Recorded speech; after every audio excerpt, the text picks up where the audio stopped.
It is particularly disturbing that Mr. Akhmachin and Fusion GPS were working together on this pro-Russia lobbying effort in 2016 in light of Mr. Akhmachin's history and reputation. Mr. Akhmachin is a Russian immigrant to the US who has admitted having been a Soviet counterintelligence officer. 14. In fact, it has been reported that he worked for the GRU and allegedly specializes in active measures campaigns, that is, subversive political influence operations often involving disinformation and propaganda. 15. According to press accounts, Mr. Akhmachin is known in foreign policy circles as a key pro-Russian operator. 16. And Radio Free Europe described him as a Russian gun for hire, who lurks in the shadows of Washington's lobbying world. 17. He was even accused in a lawsuit of organizing a scheme to hack the computers of one his client's adversaries. 18. As you know, Fusion GPS is the company behind the creation of the unsubstantiated dossier alleging a conspiracy between President Trump and Russia.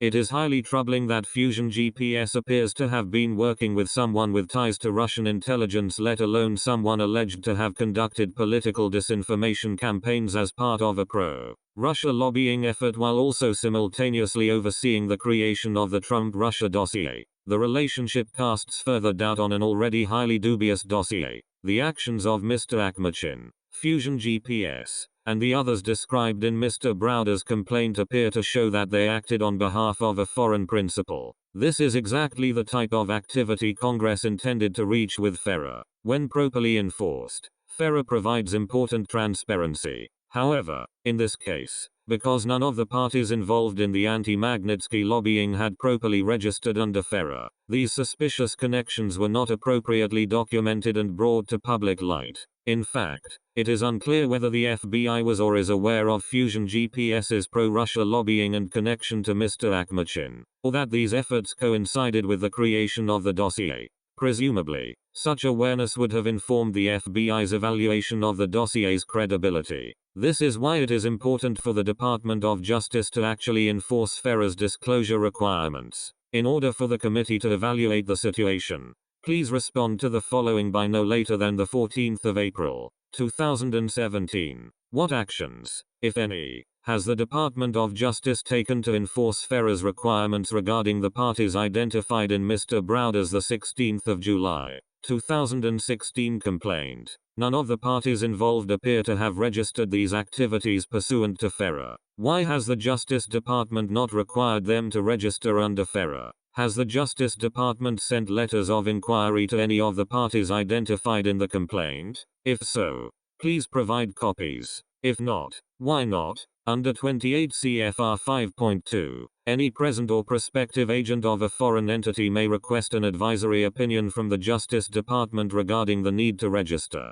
Have any of the parties identified in the complaint ever requested an advisory opinion in relation to the pro-Russia work described in this letter? If so, please provide a copy of the request and the opinion. I anticipate that your written response and the responsive documents will be unclassified.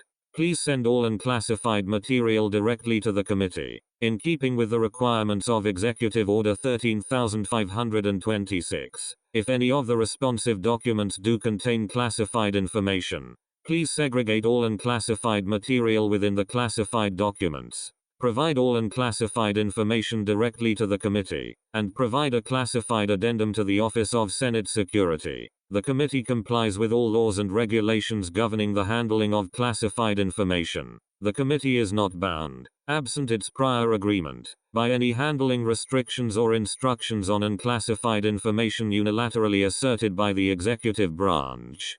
Thank you for your prompt attention to this important matter. If you have any questions, please contact Patrick Davis of my committee staff at 202-224-5225. Sincerely, Charles E. Grassley, Chairman, Committee on the Judiciary.